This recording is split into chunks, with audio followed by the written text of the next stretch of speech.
What is going on, guys and gals? Today, as you can see, we got the beautiful Ninja H2 out. She is been on the shelf for a while because we've been putting other bikes together and trying to get stuff situated with them. But today, we are going to talk about a subject that I see brought up a lot, and that is ZX-14 versus Busa. And as you can see, we got a nice little view of the New York skyline, minus some clouds or pollution or whatever that is out there. But yeah, let's get this ride started.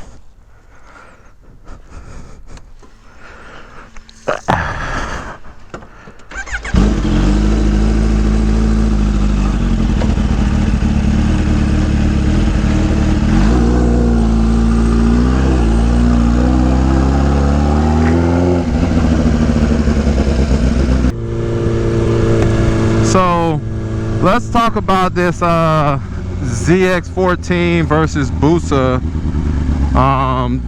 subject that everybody keeps bringing up and talking about. And remind you that these are just my opinions and what I think. I own a Busa. I do not own a ZX-14, but as you know, I'm not some brand nut hugger like a lot of these guys are that won't say the truth about certain bikes because they're so loyal to that brand. I own a Kawasaki, as you can see. I got the H2, and I own the Hayabusa. So my loyalty don't lie with a single brand. My loyalty lies with just figuring out which bike is best for what I need it for, which is what it really boils down to when it comes to the ZX-14 and the Busa. Because if you think about it, in stock form, the ZX-14 is the better bike. And get over in your... So in stock form, the ZX-14 is the better bike. One, because it has the bigger motor. It's a 1441cc as opposed to the Busa at 1340. Horsepower rating, I think the ZX-14 is rated around 203, 204 horsepower. And that's like at the crank, I want to say, 208 I think it was at the crank, which is about 190, 180 at the rear wheel. The Busa is rated at a little under 200, about 198 I think it was. And those bikes have known to put down in stock form about 160, 170. Both of these bikes, obviously, if you flash and tune them, you're going to get a lot more out of them.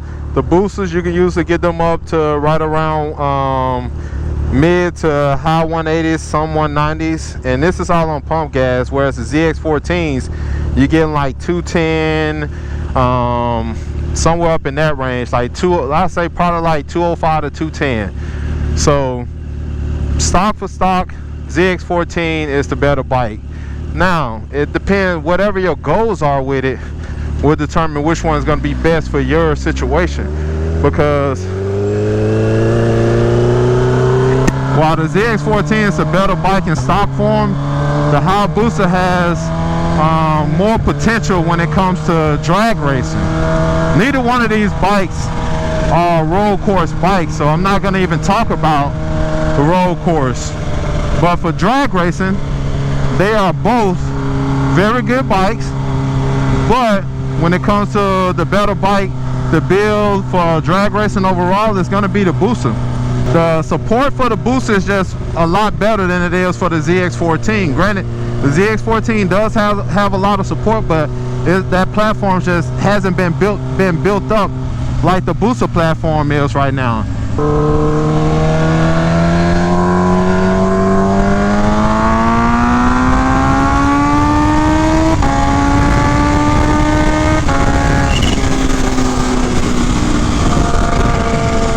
When it comes to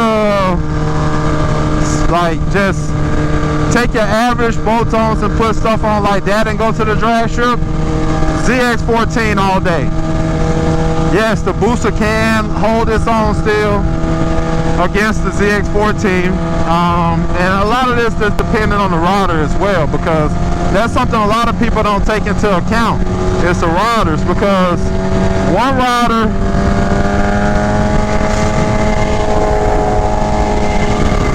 one rider may be able to turn faster times than the other one. You can't put somebody like Jeremy Teasley or Richard Gaston on a bike and then put somebody like me on the same bike and expect for me to turn the same times as them. It's not going to happen. One, those guys are like toothpicks. I'm 6'2", 235. They're like 5'6", 5'7", 130 pounds. So a big difference. Then the other thing with this debate is, a lot of times the people that you see talking about the ZX-14 being the busa killer or being so much better, they can't beat a busa. On their ZX-14, they can't beat a busa. Again, it goes to the rider. And my thing is, don't talk about something that you can't do yourself. Like, my H2, I'm pretty sure could beat a lot of bikes, but you don't hear me out here saying it because, one, I haven't raced any other bikes. This bike has been pretty much just like short rides and getting everything situated, get all the bugs and kinks worked out of it. That's all we've been doing. Like, I haven't really had the time to race it or take it to the track or anything. So that's the thing. Like, I don't do that. A lot of people, they'll sit back and internet race or keyboard race, and they shouldn't be doing that, because as soon as you get called out, now you look like a clown because you won't go race this guy who you claim you're supposed to be able to beat. You on the ZX-14, you calling it the booster killer all the time. You should be able to beat any booster that pull up on the side of you. Whether it be on the highway, the track, whatever, you should be able to beat that booster. So it's just something that I wanted to talk about. But in the end, like I said, it all boils down to the rider. But going stock for stock, the ZX-14 is the better bike. Better bike overall for numerous reasons.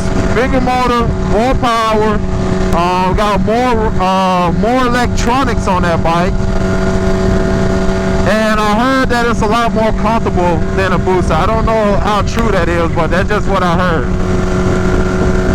And also the price on the 2020 model, the 2020 Busa and the 2020 ZX-14 aren't that far apart. They're probably like a couple $100 if I remember correct. So really it just boils down to what it is that you plan on doing with the bike. If you're just planning on having a street bike that you can get to the track and beat on every now and then, it really don't matter at that point. I mean, well, if you're trying to get to the track and beat on beat on some bikes, then yeah, you may want to go with the ZX-14 for like the extra power, bigger motor or whatever. But yeah, in the end, man, when it comes to these bikes, a lot of times there's really no wrong answer. Like, when it comes to what you want, it's all about what you like. What bike looks better to you, which one has the color that you want.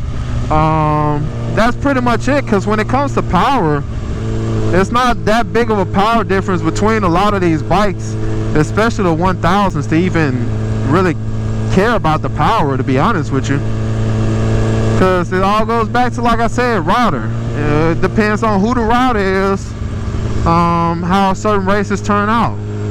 And then you can set up any bike to beat a bad rider. Shit, you can set up any bike to beat a good rider on a bike that's not set up right. So just some things to think about, guys. So I'm not gonna keep on with this. Just something I wanted to touch on, a quick little topic, because I see it pop up a lot. But yeah, we're gonna get to our little spot, take some pictures, and then we're gonna hit the road back to the house. And we got some videos to edit, so I'll catch you guys on the next one. Peace.